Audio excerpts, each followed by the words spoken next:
The stars in the Varath sector had always been beautiful. They were the kind of stars that looked peaceful from a distance, soft, white, and quiet. But tonight, those stars were being blocked out by fire. Ships were burning. Coalition vessels twisted and broke apart in the vacuum of space. Explosions bloomed like flowers, bright and terrible, then died just as fast. Debris drifted in every direction, hull plating, engine parts, and things that were harder to look at. And the battle had been going on for 9 hours, and the coalition was losing badly. Admiral Seo Jinha stood at the command window of his flagship, the CFS Resolute Dawn, and watched his fleet fall apart. He was a tall man, lean and weathered, with short gray hair and eyes that had seen too much war. He did not panic. He had trained himself not to panic a long time ago, but even he could feel the cold weight settling in his chest as he watched another cruiser go dark. Admiral, his tactical officer, a young woman named Lieutenant Hana, spoke quietly from her station. We have lost 14 ships in the last 2 hours. The Draknor are pushing through our left flank.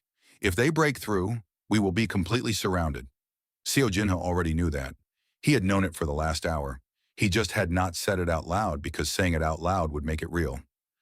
What is the status of the distress signal? He asked. Hana paused before answering. Hanging on that pause told him everything. The signal has been broadcasting for 6 hours, Admiral. We have received no response from any coalition member world. The nearest friendly fleet is 11 hours away. 11 hours. They would not last 11 hours. Not at this rate. Outside, another ship exploded. So Jinha watched it go. The CFS Bright Current. He had known her captain. A good man. A careful man. It had not mattered in the end. The Draknor supremacy had planned this attack well. They had drawn the coalition fleet deep into the Varath sector with false intelligence. A fake retreat that had looked real enough to follow. And then they had closed the trap. Warlord Grath had assembled an armada that was twice the size of anything the coalition had expected. Heavy dreadnoughts, fast destroyer wings, and long-range artillery ships that were hammering the coalition vessels from a distance too great to effectively return fire. Grath was good at this. He had broken 3 coalition fleets in the last 2 years. He was patient, methodical, and completely without mercy. On the Draknor command ship, the supremacy of Grath, the warlord himself stood at the center of his battle chamber and watched the fight with calm satisfaction. He was massive, even for a Draknor. Dark-scaled skin, 4 arms, a wide jaw full of flat grinding teeth. His people were not built for speed or elegance. They were built for endurance and force. They fought the way mountains fought. They just kept pressing until the other side broke. They are still broadcasting their distress signal, one of his officers reported. Grath made a low sound in his chest. It was almost a laugh. Let them! No one is coming. Their nearest allies are too far away, and every other species in this sector is too afraid of us to respond. He turned back to the holographic display. How long until we have them fully enclosed? 40 minutes, to us, Warlord. Good. He clasped 2 of his 4 hands behind his back. We finish this before the next cycle. I want that sector cleared. Back on the CFS Resolute Dawn, Seo Jinha made a decision. He was not going to wait to die in place. If they were going to lose, they were going to lose moving. All ships, he said into the fleet-wide channel, we are breaking left. We push through the Draknor destroyer line and take whatever opening we can find. It will not be clean. Was the long-range scanner station erupted in the long-range scanner station erupted in noise. Admiral, a sensor operator named Ensign Pak shot up from his chair so fast he nearly knocked it over. His voice was high and strange. I am picking up signals, unknown signatures, coming from the dark region, bearing 274 by -40. Seo Jinha turned fast. Define unknown. They do not match any coalition ship class. Pak's fingers flew across his panel. They do not match any Draknor configuration either. I have never seen these signatures before. He looked up, his face pale and confused. Admiral, there are a lot of them. How many? Pa stared at his screen. He read the number. Then he read it again, because he did not believe it the first time. 112 vessels, Admiral, and they are still coming out of the dark region. The count is still rising. The bridge went very quiet. General Yoon Daesel, the Coalition Ground Forces commander, who had been stationed aboard the flagship during the space engagement, stepped up beside Seo Jinha. He was a broad-shouldered man with a square jaw and a deep frown that seemed permanently set into his face. "Another Draknor force?" he said. "No." Seo Jinha shook his head slowly. "Grath would not need more ships. He already has us." He looked at the scanner feed, and the signatures were unlike anything in the Coalition database. They were large. Some of them were very large, and they were moving with purpose. "Get me a visual." It took the system 30 seconds to resolve the images from that distance. When it did, the whole bridge crew stared in silence. The ships were dark, not the dull gray of Coalition vessels or the deep bronze of Draknor warships. These ships were almost black, the color of deep water, shaped in hard, angular lines and long sweeping hulls. They looked nothing like the smooth, curved forms that most spacefaring civilizations had settled on over centuries of design. They looked like weapons. They looked like they had been built by someone who had thought very carefully about the most efficient way to cause destruction and had then built exactly that. "Who are they?" General Yoon asked. The answer came before anyone on the bridge could speak. "Not needed help. We are moving to engage needed help. We are moving to engage. Please hold your current position." The bridge erupted. Everyone spoke at once. Seo Jinha held up one hand and the noise died down. He stood very still for a moment, processing what he had just heard. Then he said quietly, "Earth." General Yoon turned to look at him. "Earth? Oh, the humans?" His frown deepened. "They are not Coalition members. We rejected their application." "Yes," Seo Jinha said simply. "We did." 8 years ago, the Galactic Coalition had reviewed Earth's request for membership. The humans had only had faster-than-light travel for 30 years. They were new. Their civilization was young and, by galactic standards, small. The Coalition Review Board had examined their history and found it troubling. Thousands of years of war among themselves. A planet that had nearly destroyed its own environment multiple times. A species defined, more than almost any other, by conflict. The vote had not been close. Too primitive, too violent, too unpredictable. Earth's application had been denied, and the Coalition had moved on. And now, 8 years later, the Terran Defense Fleet was sailing out of the dark with 127 ships, the count was still rising, into a battle they had no obligation to enter. "So they came," Seo Jinha said, mostly to himself. On the Draknor command ship, the sudden appearance of the unknown fleet had caused the first moment of real disorder Warlord Grath had allowed in hours. His officers were shouting numbers at him. His scanner team was trying to identify the new arrivals. His tactical commanders were arguing about whether to break off the Coalition assault to deal with the new threat. Grath silenced them all with a single raised hand. "It's your Earth," one of his intelligence officers said, pulling up records. "They are a young species, Terrans. Their world is in the outer regions.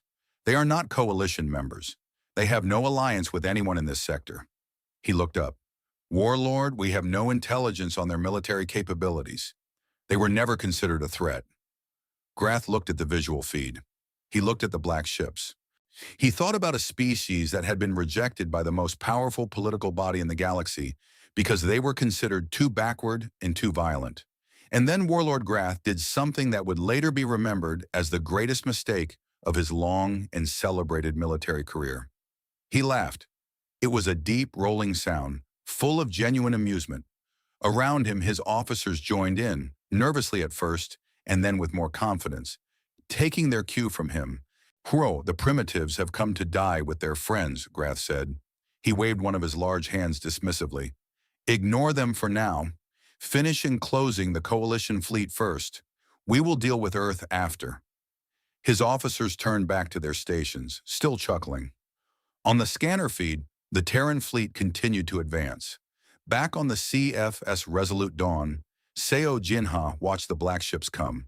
They were moving in a formation he did not recognize. Not a standard line formation, not a wedge. It was something more complex, something layered, with smaller fast ships at the edges and the massive vessels in the center rear, angled in a way that made no obvious sense to his trained eye. Ensign Pak looked up from his scanner. "Admiral, the Terran fleet count is now 141 ships. The largest vessels are registering mass displacement greater than anything in the Coalition or Draknor fleets. He swallowed. Some of those ships are very big. Much, sir. General Yoon was still frowning. He would later admit privately that he had not stopped frowning for that entire hour. What are they doing? He muttered, watching the formation. What is that pattern? Seo Jinha did not answer. He did not know.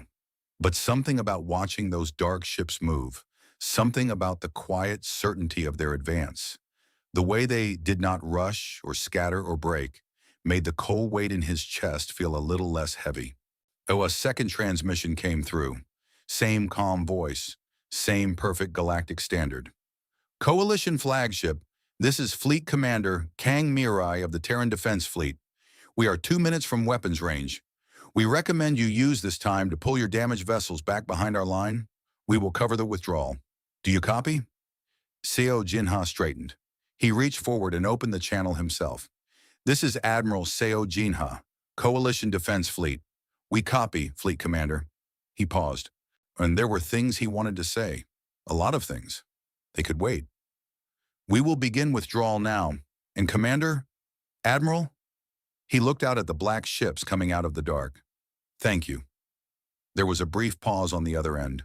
Then simply, don't thank us yet. The fight hasn't started. The channel closed. Seo Jinha turned to his helmsman. Begin withdrawal. All damaged vessels fall back behind the Terran line. He looked at the scanner one more time. 141 black ships, moving in a formation no one on his bridge could name, advancing without hesitation toward the largest Draknor armada seen in years. He had no idea what was about to happen, but for the first time in 9 hours, he did not feel like a man waiting to die. Outside, the stars were still burning, but something new was coming through the dark, and it was not afraid. Ambassador Velshan had been in space for 40 years. He had visited 31 worlds, even negotiated 9 treaties, and stood on the bridge of a coalition flagship during 2 separate engagements with Draknor forces. He was not a man who was easily surprised. He had seen most of what the galaxy had to offer, and he had formed careful, considered opinions about nearly all of it. He had an opinion about Earth, too. He had helped write the report that recommended denying their coalition application 8 years ago. Too violent, too unpredictable. Their own history showed it clearly. Or whatever potential the species might have, they were not ready. The galaxy was not ready for them. That opinion was now sitting very uncomfortably in his mind as the shuttle he was riding carried him toward the Terran flagship.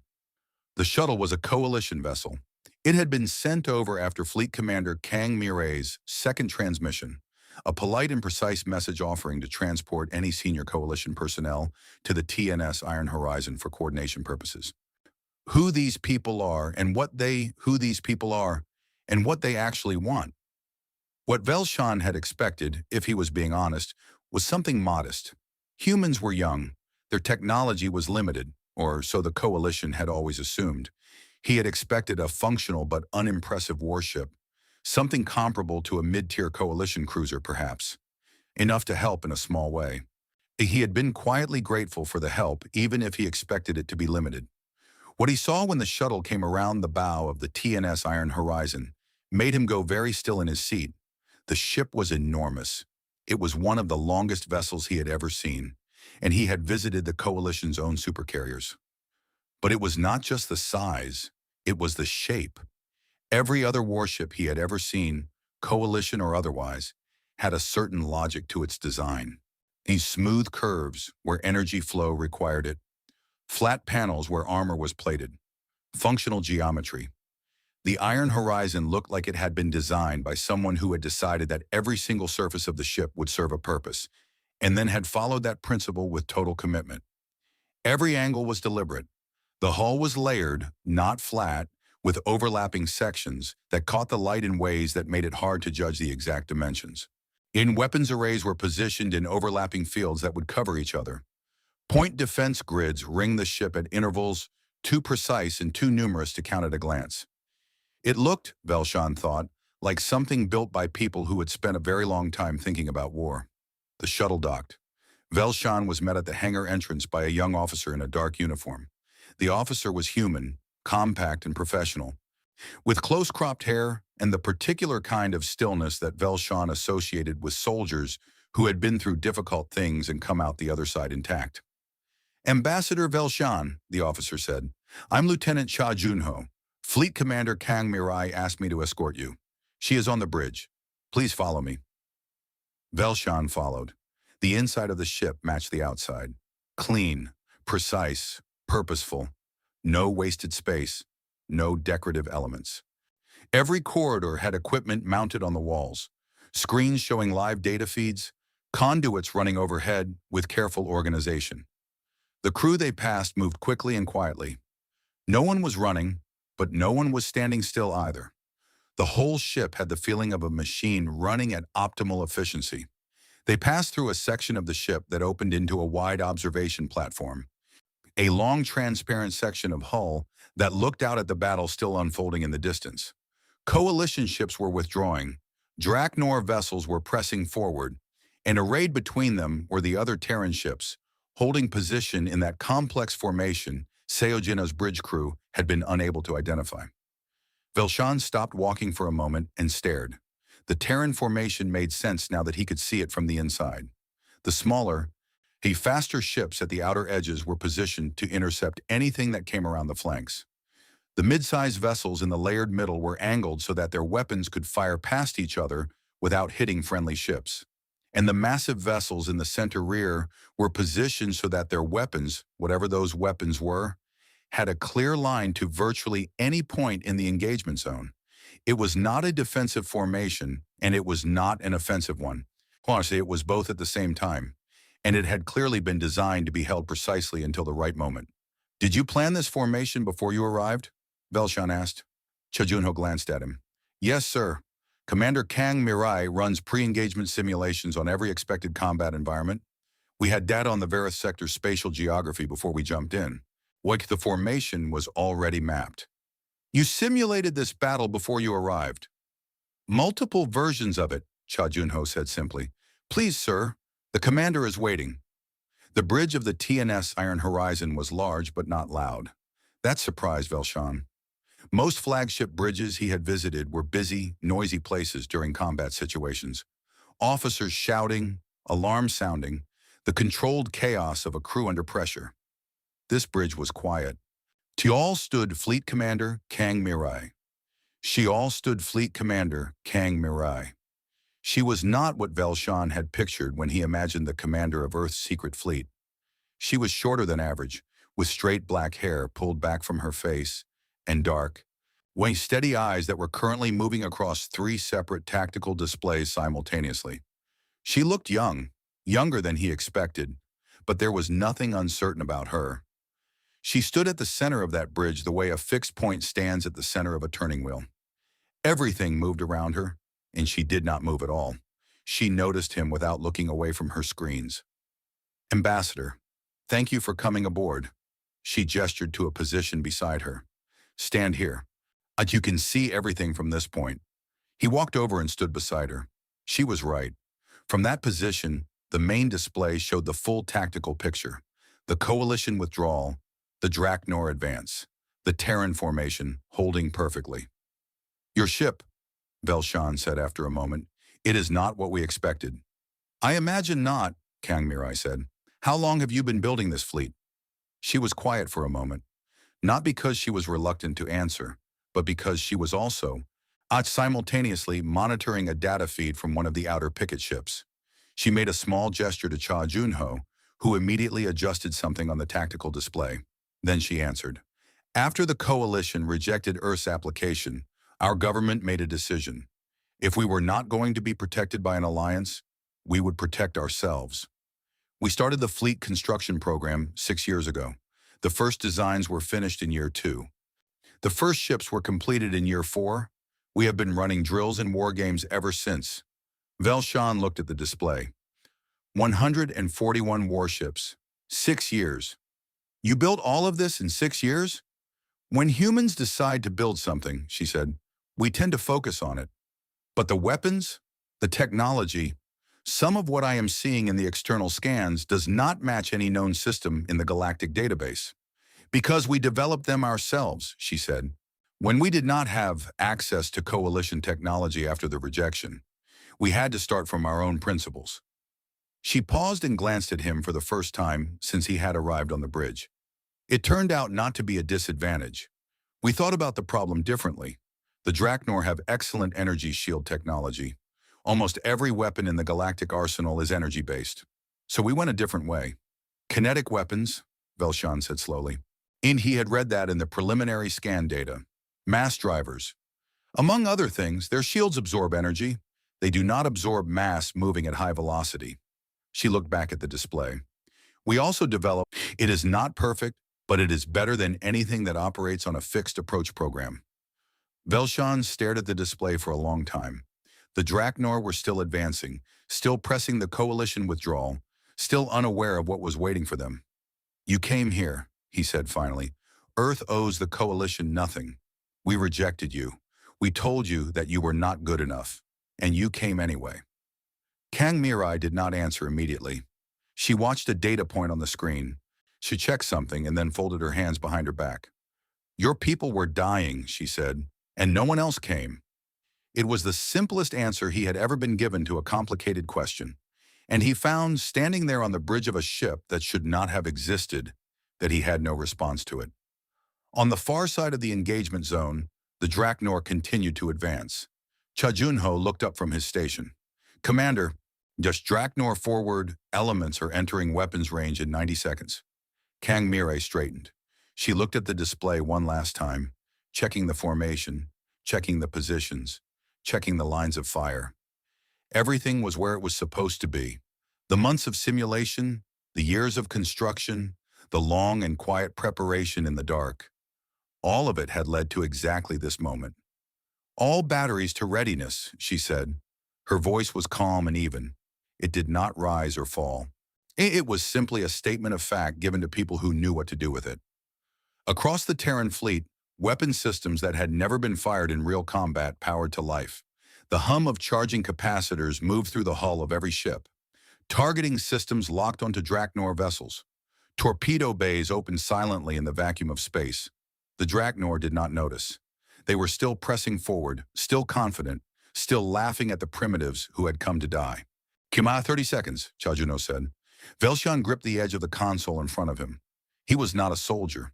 He had never been in a real engagement. He had observed battles from safety before, but this felt different. This felt like standing at the edge of a very high place and looking down. Kang Mirai looked at the display. Fire, she said. The TNS Iron Horizon shook, not from being hit, but from its own weapons discharging for the very first time. The sound that moved through the hull was deep and enormous, like the world shifting beneath your feet. And the battle began. Outside, in the dark of the Varath sector, the weapons of Earth spoke for the first time. The galaxy would not forget the sound. The first salvo from the Terran fleet did not look like what anyone expected. There were no beams of light, no pulses of visible energy spreading across the dark. When the Draknor fired, their weapons were bright, were dramatic things, purple and red lances of focused energy that were visible from thousands of kilometers away. Beautiful, in their terrible way. When the Coalition fired, their weapons glowed blue-white, cutting lines through the black. The Terran fleet fired, and the space between them and the Draknor simply became full of things moving very fast. That was the only way to describe it at first. Objects dark and dense, crossing the gap between the two fleets at velocities that pushed the upper boundary of what unshielded matter could survive. The kinetic slugs were long and narrow, made from a dense alloy that the Coalition's onboard analysts would spend weeks trying to identify afterward. They did not glow. They did not leave bright trails. They simply moved, and then they arrived, and when they arrived, everything changed. Draknor's shields were designed for energy. The shield systems used by the Supremacy were among the most advanced in the known galaxy. They had been refined over 400 years of warfare. An energy weapon that hit a Draknor shield would spread across it, absorbed and dispersed. Even very powerful Coalition energy weapons, the heavy beam arrays on their largest ships, struggled to punch through Draknor shielding. It was a problem the Coalition had been fighting for decades. The kinetic slugs did not care about the shields. On the first Draknor destroyer in line, a mid-weight vessel called the Hammer of Vorath, 15 years old and fully combat-proven, took 3 impacts in the space of 4 seconds. The shields held against the first one, straining and flickering in a way its crew had never seen before.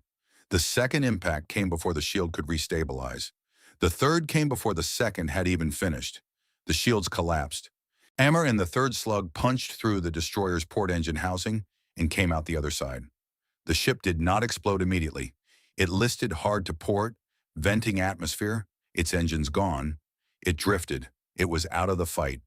3 ships further down the Draknor line suffered similar hits in the first 10 seconds of the engagement. Not destroyed, disabled. Precisely, efficiently, professionally disabled. On the Draknor command ship, the reports came in so fast that Warlord Grath's officers were struggling to keep up. 4 ships disabled, Warlord. The weapons being used by the Terran fleet are... We do not have a category for them.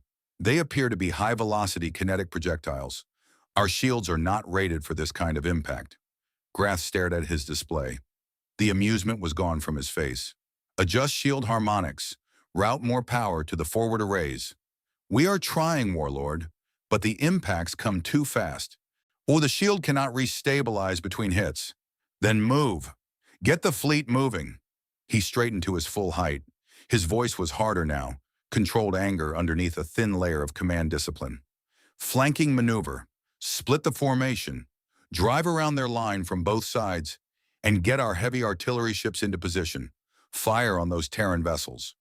The Draknor fleet began to move. Aboard the TNS Iron Horizon, Lieutenant Cha Junho watched the movement on the tactical display and felt something inside him settle. He had run this scenario in simulation 14 times. He had run almost exactly this response from a tactically competent enemy, 12 of those 14 times. He had told Commander Kang Mirai about it in the pre-engagement briefing. A capable opponent, facing unexpected weapons, would try to flank. They always tried to flank. They're splitting, he said, his voice even. Left group moving on bearing 042. Right group bearing 277. Matches simulation variant 6. Kang Mirai did not look surprised. Response is planned. Outer picket groups rotate to intercept. Signal the wing commanders. The Terran formation shifted, not dramatically, not in a way that looked panicked or reactive. The outer ships on both sides simply changed their angle, smoothly and immediately, or as if they had been waiting for exactly this instruction, because they had been. When the Draknor flanking groups came around the edges of the engagement zone, they found Terran ships already there, waiting. The flanking destroyers opened fire. Their energy weapons slashed toward the Terran picket vessels. Terran point defense grids opened up, rapid-fire systems that filled the space with interceptor rounds, catching a significant portion of the incoming fire before it reached the hulls. In what got through hit armor that was layered differently than anything the Draknor had fired on before. Not the standard single-plate system, but an overlapping angled design that directed impact force sideways across the surface, rather than straight inward. The Terran ships took hits. Some took damage. One of the smaller picket vessels, the TNS Quick Current, lost its forward weapons array in a direct energy strike. But none of them broke. None of them ran. They held their intercept positions and kept firing.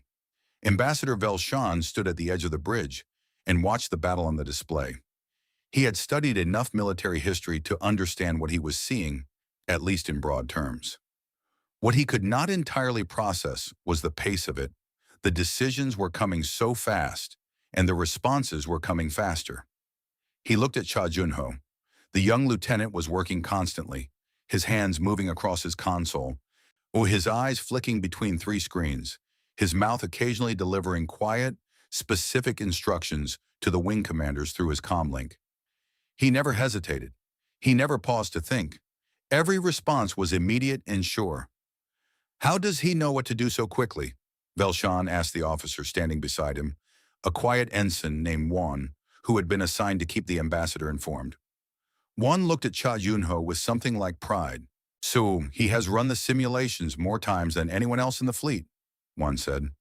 The commander said he runs them in his sleep. When the real battle matches a simulation, he already knows the answer. He does not need to think. He just remembers. The Draknor heavy artillery ships had moved into position now. These were the real threat. Long-range energy cannon platforms, the kind that had been hammering coalition ships from a safe distance for the last 9 hours. They were massive, slow, shorty and difficult to maneuver, but their weapons had a range advantage that most other ships in the engagement could not match. They opened fire on the Terran Central Formation. The energy blasts were enormous. Focused columns of superheated plasma, each one capable of gutting a coalition cruiser from end to end. They hit the Terran formation and, for a moment, the display went brilliant with impact flares. When the light faded, the Terran formation was still there. It had shifted. Several ships had moved during the firing sequence, angling away or behind each other, using the layered formation to ensure that most ships had a neighboring vessel between themselves and the artillery line. A handful of Terran ships had taken direct hits. Their armor had held against the first impact. Their systems were strained. They needed time. Time Kang Mirai decided to give them by removing the artillery ships from the equation. Target the Draknor artillery platforms, she said. You want torpedo wings, full deployment, adaptive pattern. From the belly of 4 of the Terran heavy vessels, torpedo bays opened. What came out looked at first like ordinary torpedoes. They accelerated toward the Draknor artillery ships on straight approach vectors. The Draknor point defense systems tracked them and began firing. Some of the torpedoes were hit. They exploded at distance, harmless. But the ones that were missed, the ones that the point defense systems had tracked and then lost, they were fired at and calculated as destroyed. Those ones did not keep coming straight. They changed direction. Small, sharp adjustments, responses to the jamming, and intercept signals being thrown at them by the Draknor systems. They went around. They came from angles that the point defense systems had not reoriented to cover. 2 artillery ships died in the first torpedo wave. Not disabled, destroyed. The adaptive torpedoes had found the parts of the ships that were not armored. The heat venting systems, the thruster housings, the junction points between the ship's sections, and hit them precisely. The other artillery ships began trying to move. Big, slow, and now terrified. On the command ship, Warlord Grath watched the battle with a face that had gone from satisfied to concerned to something that was approaching, but had not yet fully become alarm. He was a veteran. He had fought in 40 engagements. He knew how to read a battle. What he was reading right now made him uncomfortable in a way he had not felt in many years. The Terran fleet was not fighting the way any fleet he had ever encountered fought. Most species, when they entered a battle, fell into patterns. Aggressive patterns, defensive patterns. The habits of their military tradition. You could predict them after the first few exchanges.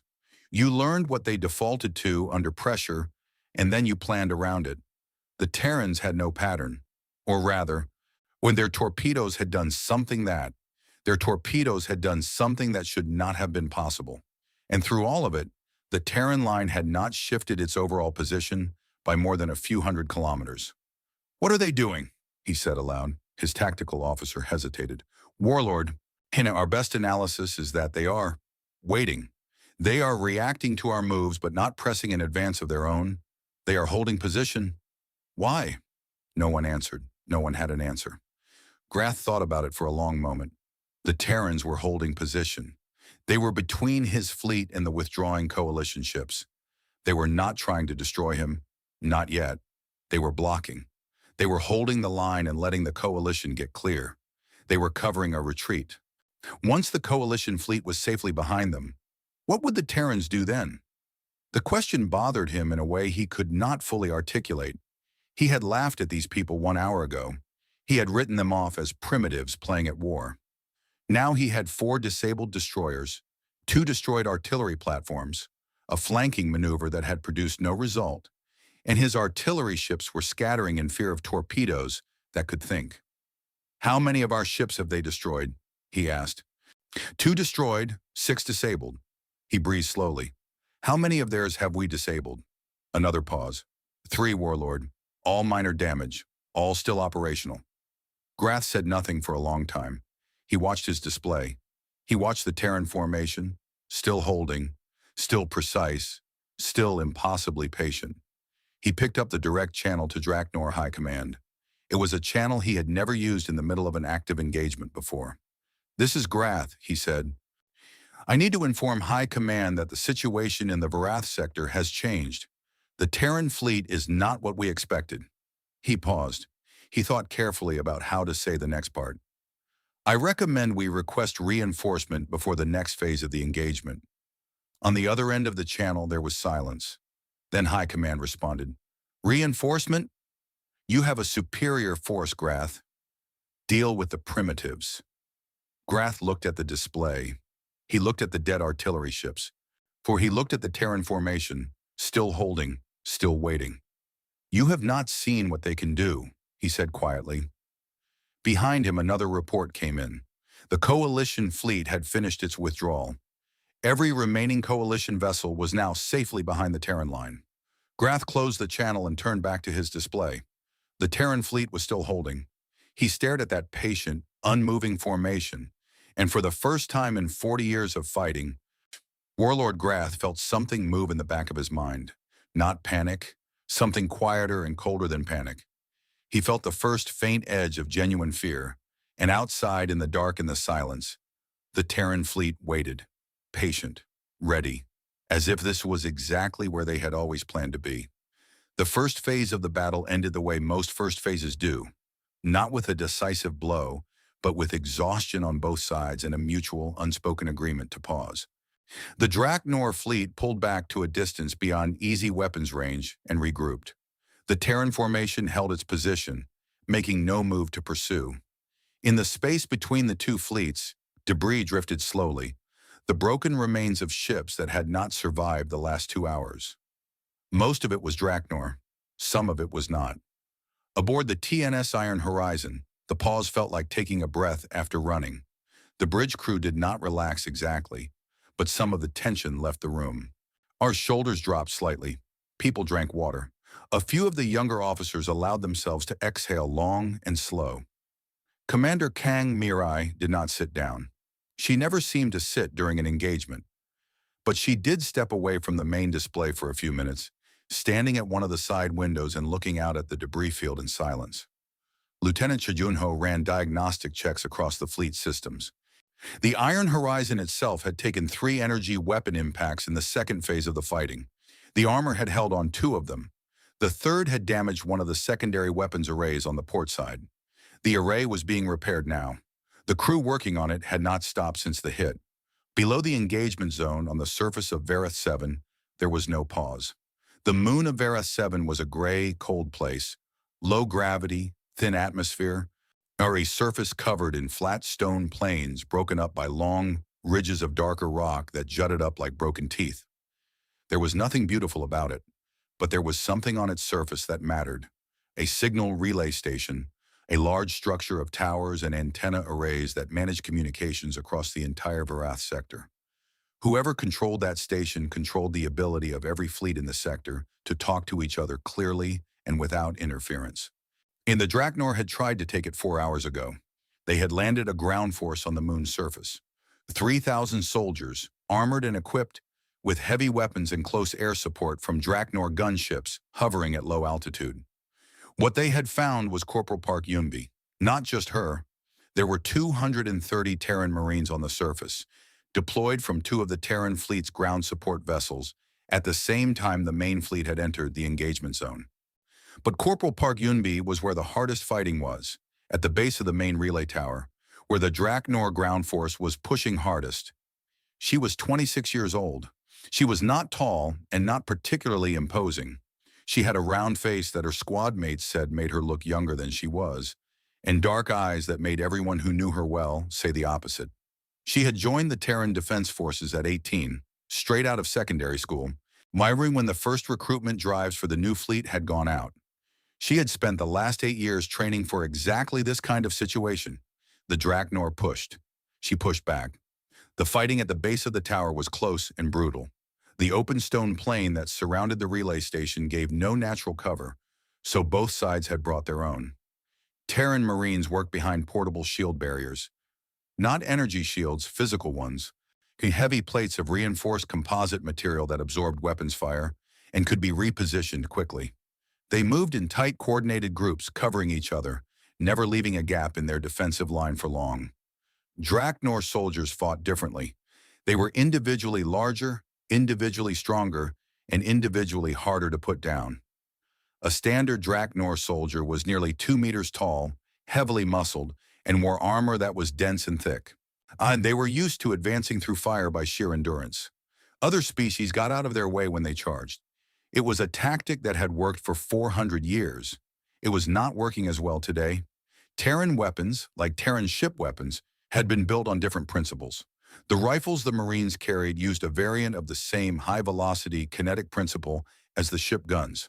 They fired fast and hard and Draknor armor, while excellent against energy-based infantry weapons. It was not rated for the impact density of what the Terran guns produced. It did not shred Draknor armor instantly, but it cracked it. It stressed it, and cracked, stressed armor, hit repeatedly in the same place, eventually failed. Corporal Park Yunbi had worked this out in the first 10 minutes of the ground engagement. She had passed the observation to her squad, and they had adjusted their fire discipline accordingly. Pick a target, hit it in the same spot. Keep hitting it until it stops moving. It was slow and it took patience, but it worked. Her squad was down to 9 people from 12. She was not thinking about the 3 they had lost. She was thinking about the next 6 minutes, because 6 minutes was as far ahead as she could afford to think right now. "They are pulling back from the left," said Private Shin Jionu, flat on his stomach behind a barrier, looking through a range scope. "The left group is falling back." "Because the right group is moving around," Park said. She had seen this before. It was the 3rd time they had tried this pattern. "Ryu, take your half to the junction point. They will come around the second ridge. You have 3 minutes." Sergeant Ryu Myong-su said understood, without any unnecessary words, and moved, taking 4 Marines with him at a crouch run along the base of the relay tower. Park turned her attention back to the left group. If they were falling back, they were doing it for a reason. Either they were genuinely withdrawing, or they were giving the right group time to flank, or both. She watched the space where the left group had been and counted. 7 seconds later, the gunship came over the ridge. She had been waiting for it. "Scatter!" she shouted, and her Marines moved instantly, every one of them diving away from the barriers in a different direction.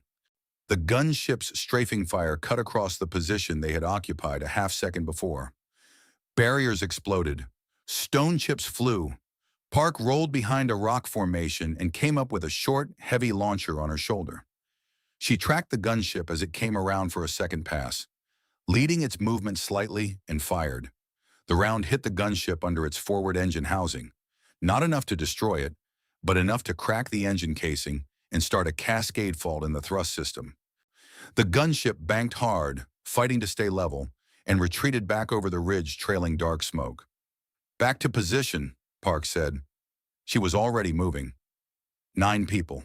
They were 9 people, holding a relay tower that the entire battle in orbit depended on, against 3,000. She did not think about the numbers. Numbers were for afterward. Above, on the TNS Iron Horizon, Admiral Seo Jinha had come aboard. He had made the crossing in a shuttle during the pause in the space battle, sure at Kang Mirai's invitation. He stood on the bridge now, looking around at the ship that had arrived when no one else had, and he did not know exactly what to say. He was not a man who lacked for words. He had been in the Coalition Defense Fleet for 30 years. He had made speeches, delivered orders, written reports, and held conversations with alien species of 17 different kinds. But standing here, on a ship that should not have existed in the hands of a civilization that everyone in the galaxy had written off, he found that the usual words were not adequate. Kang Mirai gave him a few minutes to look before she spoke. Then she said, "Admiral, how are your people?" "Recovering," he said. "We lost a lot of ships. The crews are. It has been a difficult night." He turned to look at her. "You have been monitoring the surface situation?" "Continuously." She nodded toward a secondary display where the ground engagement was tracked. "Your Corporal Park's squad is holding the relay station. They are taking pressure. We have orbital fire support tasked to their position if they call for it, but they have not called yet." Seo Jinha looked at the display. He watched the tracking dots moving on the moon's surface. 9 Marines. He exhaled slowly. "They are remarkable," he said. not entirely sure if he meant Park Squad specifically or the Terrans in general. Perhaps both. They are trained, Kang Mirai said. It was not a modest answer exactly. It was a precise one. He turned and looked at her directly. I need to say something, and I am going to say it plainly because I think you are someone who appreciates plain speech. He paused. 8 years ago, I sat on the coalition review board that considered Earth's application. I voted to deny it. I believed at that time that your species was not ready, that your history of conflict made you a risk. He was quiet for a moment. I was wrong, and I am sorry. Kang Mirai looked at him. Her expression was hard to read. It was not warm, and it was not cold. It was simply steady. I appreciate that, she said. Can I ask what you thought when the decision came down, when we turned you away? She considered the question seriously, the way she considered everything. We were disappointed, she said. When some people were angry, some people said it was confirmation that the galaxy would never accept us, that we should stop trying. She paused. But most of us, the ones who ended up here, we thought something different. We thought that if no one was going to invite us to the table, we should build a bigger table. He almost smiled. Is that why you came today? Not for the coalition, but because it was simply the right thing to do? Yes, she said. There was no hesitation, no diplomacy in it. Just a fact. He nodded slowly. He looked back at the display, at the Draknor fleet regrouping in the distance. What happens now? Cha Junho answered before Kang Mirai could, because his display had just updated with something that changed the question entirely. Commander, he said quietly. His voice was flat and careful. New contacts, long range, bearing, he checked twice, bearing 180 by positive 22, emergent signatures. A multiple large vessels. Kang Mirai crossed to him in 4 steps. She looked at his display. The contacts were still resolving, but the mass displacement readings were already showing clearly. And the number. The new fleet was twice the size of the one they had already been fighting. The Draknor had called for reinforcement. The real Draknor war fleet, the force Grath had told High Command he needed, was arriving. When at the center of the formation was a signal signature that the fleet database identified immediately.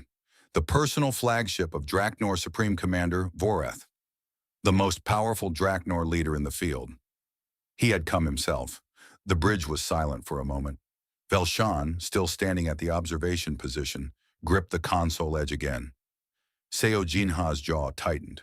Several of the younger bridge officers exchanged glances. No one said anything. But the weight of the new information settled across the room like weather coming in. Kang Mirai stared at the display for a long, quiet moment. She read the numbers. She looked at the fleet composition. She processed it the way she processed everything, completely and without panic. Then she turned to Cha Junho. How does this compare to Simulation Variant 12? She asked. Cha Junho pulled up the data without needing to think about it. He checked the incoming fleet's mass displacement, a number of vessels and formation type against the simulation model. He looked up. It is larger than Variant 12, Commander, but the formation approach and composition are within projected parameters. She nodded. She turned to look at the display one more time. 287 Draknor ships, with more appearing every minute. Supreme Commander Vorath, personally, coming to end this. Seo Jinha watched her face for some sign of what she was thinking. He saw nothing that looked like fear.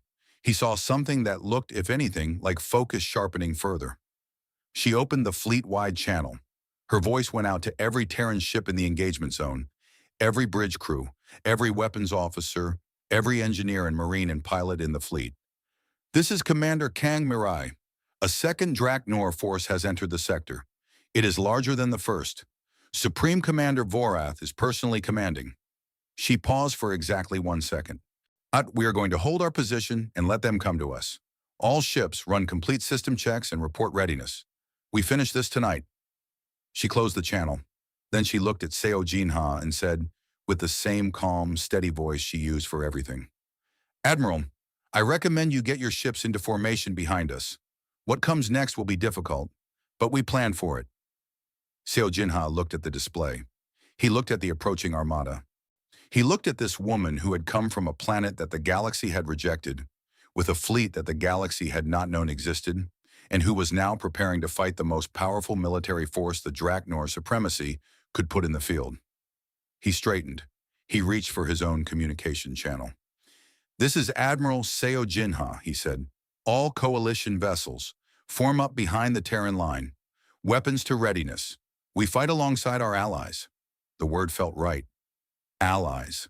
And they should have been that 8 years ago. Outside, the stars began to fill with the dark shapes of the coming fleet. The real battle was about to begin. Supreme Commander Vorath was not a patient creature. He was large, even by Draknor standards, a full head taller than Warlord Grath, with a wider frame and heavier armor that he wore at all times, even aboard his flagship, as a statement rather than a necessity. His skin was darker than Grath's, nearly black, and his eyes were a deep amber that caught light in a way that made him look perpetually angry. He had commanded the Draknor military for 12 years, had won 17 major engagements, and had never lost a battle that he personally entered. He intended this to continue. He had listened to Grath's report with a silence that communicated, very clearly, that he found the whole situation embarrassing. Grath was a good warlord, one of the better ones. The fact that he had called for reinforcement against a species that had been rejected from the Galactic Coalition on grounds of primitiveness was not a good look. Vorath had said this, not unkindly, before taking over command. Now he stood on the bridge of his flagship, the Supremacy Eternal, and looked at the Terran formation. He had studied the engagement data from the first phase carefully during his approach. He understood what had happened: the kinetic weapons, the adaptive torpedoes, and the formation discipline. He had made notes. He had adjusted his approach accordingly. He was going to hit them from every direction at once. The Draknor combined fleet, Grath's original force, now repaired and reorganized, plus Vorath's fresh armada, outnumbered the Terran fleet nearly 3-1. Even accounting for the Terran weapons advantage, mass and numbers always told in the end. Vorath was going to spread his fleet in a wide envelope formation, while surrounding the Terran position on all sides simultaneously, and compress inward until there was nowhere left to maneuver. It was a simple plan. It did not require anything clever. It just required numbers, and he had numbers. "Begin the advance," he said. The Draknor fleet moved. On the TNS Iron Horizon, Cha Yunho watched the Draknor formation spread and felt a complicated mixture of emotions. On one hand, it was almost exactly what he had expected. On the other hand, seeing it happen in real space, with real ships that would really try to kill everyone aboard his vessel, was different from watching it happen on a simulation screen. He set the feeling aside. There was no space for it right now. "Envelope formation," he reported. "They are spreading on all axes. Estimate full encirclement position in 14 minutes. Kang Mirai was at the main display. She was watching the Draknor formation with the same complete, unblinking attention she gave to everything. The moment came for action. She was always ready to take on the challenge. She was a force to be reckoned with, and her determination was unwavering. When the moment came for action, she was always ready to take on the challenge. She was a force to be reckoned with, and her determination was unwavering. When the moment came for action, she was always ready to take on the challenge. She was a force to be reckoned with, and her determination was unwavering. When the moment came for action, she was always ready to take on the challenge. She was a force to be reckoned with, and her determination was unwavering. When the moment came for action, she was always ready to take on the challenge. She was a force to be reckoned with, and her determination was unwavering. When the moment came for action, she was always ready to take on the challenge. She was a force to be reckoned with, and her determination was unwavering. When the moment came for action, she was always ready to take on the challenge. She was a force to be reckoned with, and her determination was unwavering. When the moment came for action, she was always ready to take on the challenge. She was a force to be reckoned with, and her determination was unwavering. When the moment came for action, she was always ready to take on the challenge. She was a force to be reckoned with, and her determination was unwavering. When the moment came for action, she was always ready to take on the challenge. She was a force to be reckoned with, and her determination was unwavering. When the moment came for action, she was always ready to take on the challenge. She was a force to be reckoned with, and her determination was unwavering. When the moment came for action, she was always ready to take on the challenge. She was a force to be reckoned with, and her determination was unwavering. When the moment came for action, she was always ready to take on the challenge. She was a force to be reckoned with, and her determination was unwavering. When the moment came for action, she was always ready to take on the challenge. She was a force to be reckoned with, and her determination was unwavering. When the moment came for action, she was always ready to take on the challenge. She was a force to be reckoned with, and her determination was unwavering. When the moment came for action, she was always ready to take on the challenge. She was a force to be reckoned with, and her determination was unwavering. When the moment came for action, she was always ready to take on the challenge. She was a force to be reckoned with, and her determination was unwavering. When the moment came for action, she was always ready to take on the challenge. She was a force to be reckoned with, and her determination was unwavering. When the moment came for action, she was always ready to the moment came for action. She was always ready. 14 minutes, she said. She looked at the display. Cha Junho. Run the Gaesung protocol. The bridge went very still for a moment. Cha Junho looked up from his console. The full protocol, Commander. The full protocol. He turned back to his console and began working. His hands were moving quickly, Mach pulling up stored tactical programs, sending encoded signals to every ship in the Terran fleet simultaneously. The Gaesung protocol was something they had built and refined over years of simulation. It was named after a city on Earth, a place that had existed for a long time at a difficult crossroads between competing powers. The name was Kang Mirai's choice. She had a sense of history. The protocol was not a single tactic. It was a sequence.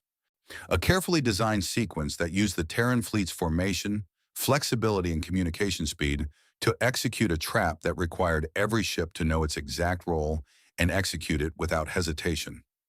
In simulation, it worked 11 times out of 14. The 3 times it failed were when the enemy formation was different from what was expected. Vorith's envelope formation was exactly what the protocol had been designed for. The trap worked like this.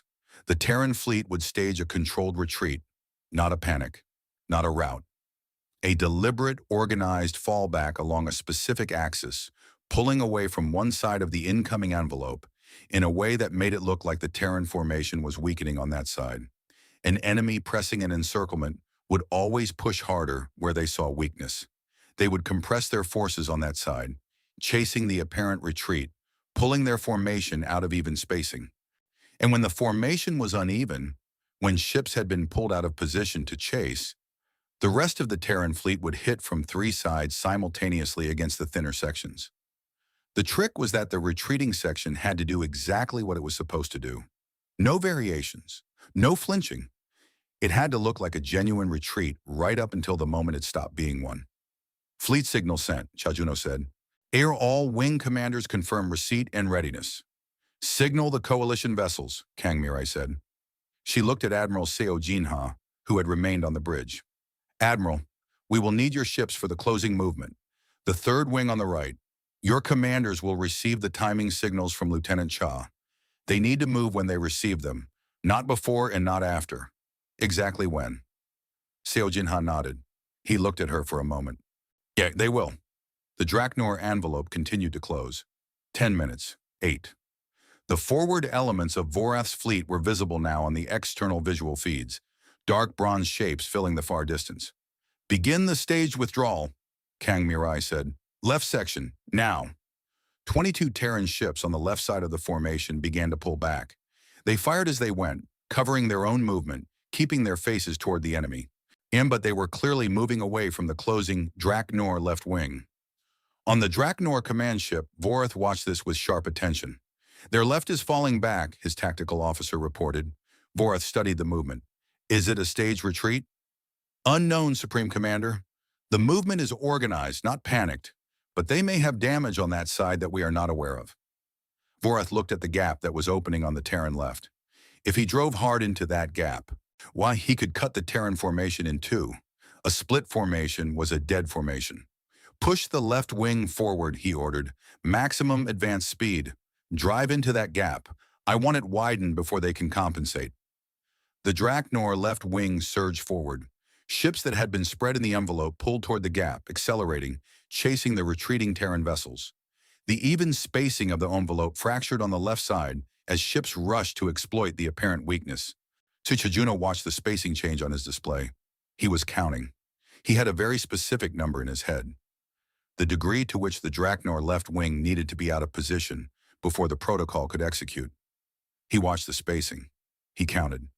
Now, he said quietly. The retreating Terran ships stopped retreating. They stopped so suddenly and completely that for a moment the Draknor ships chasing them seemed to hesitate, as if they could not process what they were seeing. The 22 Terran vessels that had been falling back turned, weapons hot, and drove directly into the face of the pursuing Draknor wing. At the same moment, the Terran right wing and the coalition ships under Seo Jinha's flag drove hard against the thinned Draknor right side, the section that had lost spacing when ships had rushed to fill the left push. The Terran center drove forward against the Draknor front. 3 simultaneous strikes, against a formation that had been pulled out of even spacing, against a fleet that had been moving fast in one direction and could not quickly redirect. The Draknor left wing hit the turned Terran ships and ran directly into a wall of kinetic fire at close range. Shields that had already been stressed in the first phase collapsed faster now. Ships that had been accelerating forward had no time to decelerate before they were in the kill zone. The close-range kinetic impacts were devastating. On the Draknor right side, thin and caught mid-movement, faced coalition and Terran ships hitting from outside the envelope. It buckled quickly. The spacing gap that the protocol had created was now a gap in the Draknor defensive formation, and ships were pushing through it. On the moon below, Corporal Park Yunbi heard the change in the orbital battle through the communication channel that fed directly to her earpiece. She did not understand all of it, but she understood enough. The Terrans were pushing, the Draknor were breaking. Around her, the Draknor ground force had already begun to show signs of the demoralization that happens when soldiers feel that the battle above them is going wrong. Their advance had slowed. Their coordination had fragmented. 2 of the gunships that had been providing air support had broken off and were moving away from the relay station, pulled back for some reason she could not see. She did not wait for a better opportunity. "Forward," she said to her squad. "We take the outer perimeter back. Move."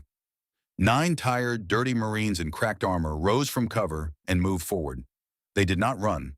They advanced steadily, methodically, the way they had been trained to, covering each other, pushing the Draknor ground forces back step by step from the relay tower they had held for hours against impossible numbers. The Draknor ground force, already pulled apart by the deteriorating situation above and by 9 Marines who had refused to break all night, did not hold. In space, the battle's turning point had been reached. Vorath knew it. He had watched the trap close around him with a kind of cold, furious clarity.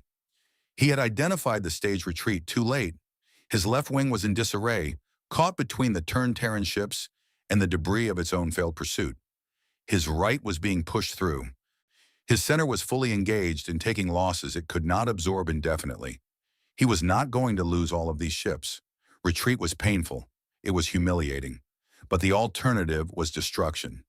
He reached for the command channel. Before he could speak, an incoming signal light opened. A hail from the Terran flagship. He stared at it for a moment, then accepted it. Kang Mirai's face appeared on his screen. She looked exactly the same as she had looked, he imagined, at the start of the engagement, calm, still, as if the last several hours had cost her nothing. "Supreme Commander Vorath," she said, "I believe we have reached a point where further losses serve neither of us well. I am prepared to offer your fleet the opportunity to withdraw." She paused. "All Draknor forces must leave coalition space immediately and completely. No conditions beyond that. You leave, the battle ends." He stared at her. He had expected victory tonight. He had come personally to end this embarrassment quickly and decisively, and instead he was looking at the face of a human, telling him to leave. He thought about refusing. He thought about counterattacking. He looked at his casualty figures and thought about the numbers he would have to explain to the Draknor ruling council when he returned home. "You would let us leave," he said, "after all of this?" I did not come here to destroy you, she said simply. I came here to stop you. And there is a difference. He was quiet for a long moment. Understood, he said. And then, because he was Vorith and he had his pride even now, he closed the channel without another word. The order went out across the Draknor fleet. Withdrawal, full and immediate. The Draknor ships began to pull back. Those that could still move disengaged and turned. Those that were too damaged were left drifting, their crews alive, and the Terran ships did not fire on them. The battle, which had consumed the Varath sector for hours, went quiet. The silence that followed was the strangest kind. The kind that comes after enormous noise. The kind that takes a moment to feel real. On the TNS Iron Horizon, the bridge crew sat with it for a few seconds. Then Cha Junho quietly said, Draknor fleet is withdrawing on all vectors. No new attack signatures. He paused. It's over, Commander. Kang Mirai stood at the main display and watched the Draknor fleet go. She watched until the last of the bronze shapes had disappeared from scanner range. Then she lowered her head for a moment, very briefly, and exhaled. Admiral Seo Junha stepped up beside her. He looked at the display, the debris field, the empty space where the Draknor had been, the Terran formation, still holding, still intact. We should never have turned you away, he said. His voice was low and sincere. Kang Mirai straightened. She looked at him steadily. No, she said. Arnja, you shouldn't have. On the moon's surface, Corporal Park Yunbi sat down for the first time in 11 hours. She sat on the cold stone at the base of the relay tower they had held, and she looked up through the thin atmosphere at the stars where the battle had been fought. Her squad sat around her, silent and exhausted. 3 of them had injuries that needed real medical attention. All of them needed sleep. All of them needed food and warmth and quiet. Private Shin Yeonu sat down beside her, and he looked up at the same stars. Did we win? He asked. She thought about it for a second. Yeah, she said. We won. He nodded slowly. Good, he said, and said nothing else. 3 days later, a message arrived at the headquarters of the Galactic Coalition Council. It came from the Terran flagship, transmitted formally through official channels, with the proper headers and registration codes. It was brief. It contained no demands and no conditions. It was simply a document with a header at the top that read, Application for membership in the Galactic Coalition. Earth, second submission. The Council convened an emergency session. Representatives of 37 member worlds attended. The debate that was expected to take days lasted 6 hours. There was a great deal of talking about what had been witnessed in the Varath sector, about the fleet that had come from nowhere, nigh about the species that had been told to leave and had spent 8 years building something extraordinary in the quiet of their own solar system, about the fact that when no one else came, they came. The vote was taken. 37-4-0 against. The message that went back to the TNS Iron Horizon was also brief. It read, Welcome. Kang Mirai read it once, nodded, and handed the screen back to her communications officer without ceremony. Cha Junho watched her from his station. Today, how do you feel, Commander? She looked at the display, at the stars of the Varath sector, at the quiet dark where the battle had been fought. The same as before, she said, and in the way she said it, Cha Junho understood that this was true, and also that it was the most important thing about her, about all of them. They had not come for a reward. They had not built the fleet to earn a seat at the table. They had come because it was right, and they had built because it was necessary. And what the galaxy thought about them afterward had never been the point. The point had been out there, in the dark, in the long hours when nobody else came, and they had come anyway.